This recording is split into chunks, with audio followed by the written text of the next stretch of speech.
हमारा आँख का कुछ हिस्सा रहता था, तो आयरिस जो है ना ये दो चैम्बर एक बनते हैं, एक को हम इंटीरियर चैम्बर कहते हैं और एक को पोस्टीरियर चैम्बर कहते हैं। एक चैम्बर ये जो कार्निया है, कार्निया और आयरिस के दरमियान बनता है, इससे हम इंटीरियर चैम्बर कहते हैं। और दूसरा चैम्बर इसी आयरिस और जो रेटिना है इसके दरमियान बनता है, इसे हम पोस्टीरियर चैम्बर कहते हैं। जो इंटीरियर चैम्बर होता है उसके अंदर क्लियर फ्लूइड होता है और जो पोस्टीरियर चैम्बर होता है उसके अंदर जेली लेक फ्लूइड होता है। ये जो जेली लेक फ्लूइड होता है ये आँख की शेप के अंदर और फिर उसके साथ साथ जो लेंस होता है उसको सस्पेंड करने के अंदर इम्पॉर्टेंट रोल अदा करता है।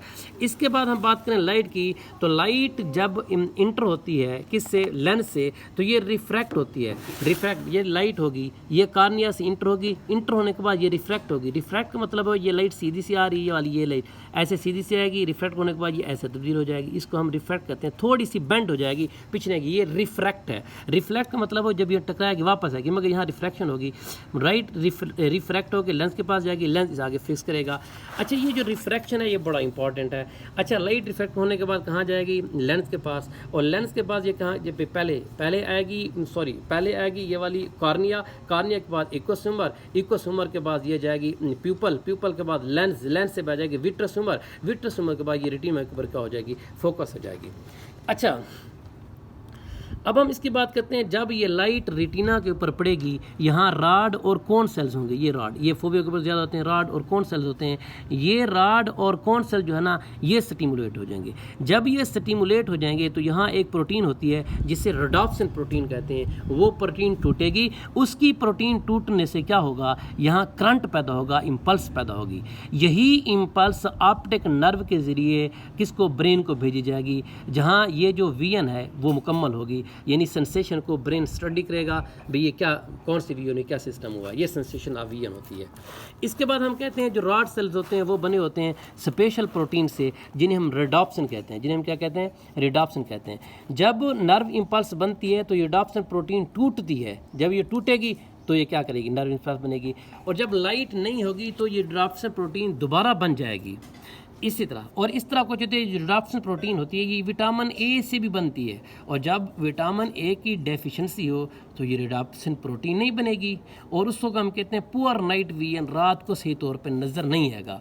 इस प्रॉब्लम को हम कहते हैं नाइट ब्लाइंडनेस, मीन्स रात को नज़र नहीं आता। रेडोप्सिन प्रोटीन नहीं होगी तो नर्व इम्पल्स भी नहीं पैदा होगी, साफ से टूटेगी नहीं, जब टूटेगी नहीं नर्व इम्पल्स नहीं पैदा होगी तो रात को नजर नहीं आएगा। तो विटामिन ए के कैप्सूल, रेटिनोल कैप्सूल जो होते हैं वो हम इस्तेमाल करते हैं, नाइट ब्लाइंडनेस क्या हो जाती है, ख़त्म हो जाती है।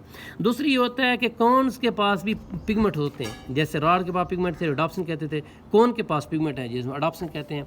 और ये तीन तरह की जो कौन सेल्स होते हैं वो इन तीन तरह के कौन सेल्स के पास तीन तरह के एडोप्सिन पिगमेंट्स होते हैं।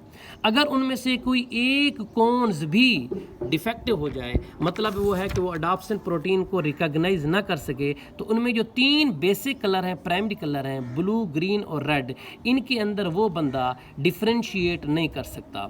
और जब ये बंदा डिस्टिंग्विश, जो ये डिफ्रेंशिएशन का जो सिस्टम है उसके अंदर ना हो तो उसे हम कहते हैं कलर ब्लाइंडनेस, और ये एक जेनेटिक प्रॉब्लम होता है। मैंने ये बताया है कि कौन सेल के पास एडोप्सिन प्रोटीन होती हैं, और ये एडोप्सिन प्रोटीन तीन तरह की कॉन्स को क्या करती हैं, उनके साथ मखसूस होती हैं। तीन तरह की एडोप्सिन प्रोटीन होती है और हर कौन के लिए मखसूस एडोप्सिन होती है कि जब एक कौन सही तौर पे वर्क न कर रही हो तो फिर ये एडोप्सिन प्रोटीन उसके ऊपर सही तौर पे काम नहीं करेगी।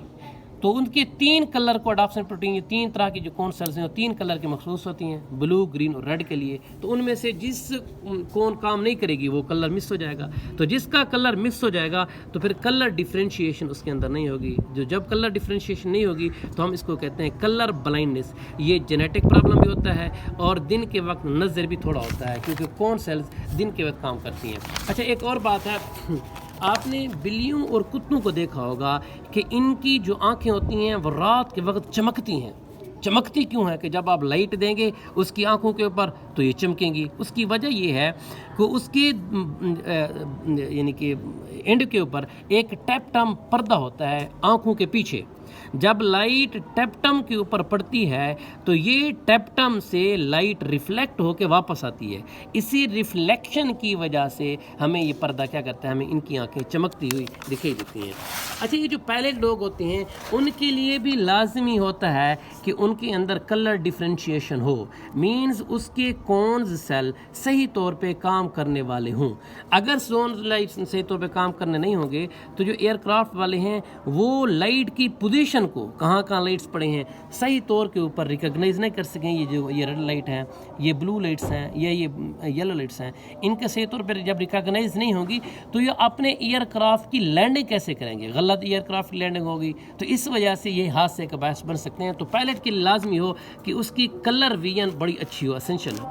डिसऑर्डर ऑफ आई की बात करें तो इसके अंदर एक मायोपी होता है जिसे हम शॉर्ट साइड कहते हैं। शॉर्ट साइड के अंदर जो लेंस होता है वो बड़ा हो जाता है। लेंस के बड़े होने की वजह से शॉर्ट साइड होती है, मतलब बंदा दूर की चीज़ों को सही तौर पे नहीं देख सकता।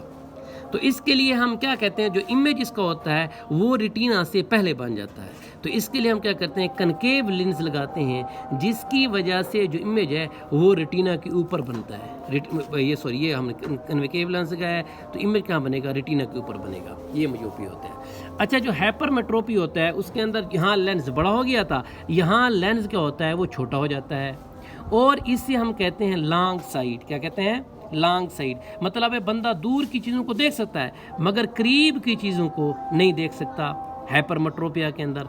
तो इसके लिए हम क्या कहते हैं, हम इसके लिए कन्वेक्स लेंस लगाते हैं। हम इसके लिए देखें, हम इसके लिए क्या लिखते हैं, कन्वेक्स लेंस लगाते हैं। ये कन्वेक्स लेंस लगा हुआ है जिसकी वजह से जो ये लाइट है वो फिर कॉर्निया के रेटिना के ऊपर फिट हो जाती है और बंदा ठीक हो जाता है। अच्छा, कंट्रीब्यूशन ऑफ मुस्लिम साइंटिस्ट की बात करें, अली इब्ने ईसा एक अरब साइंटिस्ट थे। इसने 3 बुक्स लिखी हैं ऑप्थेल्मोलॉजी के ऊपर। ऑप्थेल्मोलॉजी के ऊपर कितनी बुक लिखी हैं, 3, जिसके ऊपर उसने डिजीज़ की और आइज़ की सर्जरी की बात की है। उसने तकरीबन 130 जो आंखों की बीमारी हैं उसका मुतालिया किया है और उसके लिए उसने 143 ड्रग्स उसकी इलाज के लिए उसने क्या की है, प्रिस्क्राइब की हैं। इब्नुल हैसम की जो बुक है, एक बुक का नाम है जिसे कहते हैं बुक ऑफ ऑप्टिक्स। इसका जो रैंक है वो न्यूटन की बुक इस वक्त के बिल्कुल बराबर है। मतलब इतना, ये न्यूटन बड़ा साइंटिस्ट था, उसकी बुक ऑफ ऑप्टिक्स का जो रैंक है बिल्कुल उसके बराबर है। उसने आइज़ और विजन के ऊपर बड़े प्रिंसिपल दिए हैं।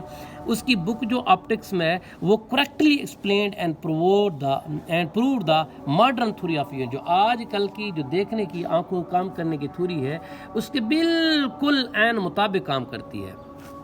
उसने और भी बड़े काम किए था। उसने जो पिन होल कैमरा कैसे काम करता है उसको जो प्रिंसिपल उसका उसने दिया था 11वीं सदी के अंदर, आज भी पिन होल कैमरे वाला प्रिंसिपल वही यूज़ हो रहा है। यानी इतने पहले का दिया हुआ बिल्कुल वैसे काम कर रहा है, प्रिंसिपल बिल्कुल वैसे ही है जैसे आज। ये कोई उसके अंदर इम्प्रूवमेंट या तब्दीली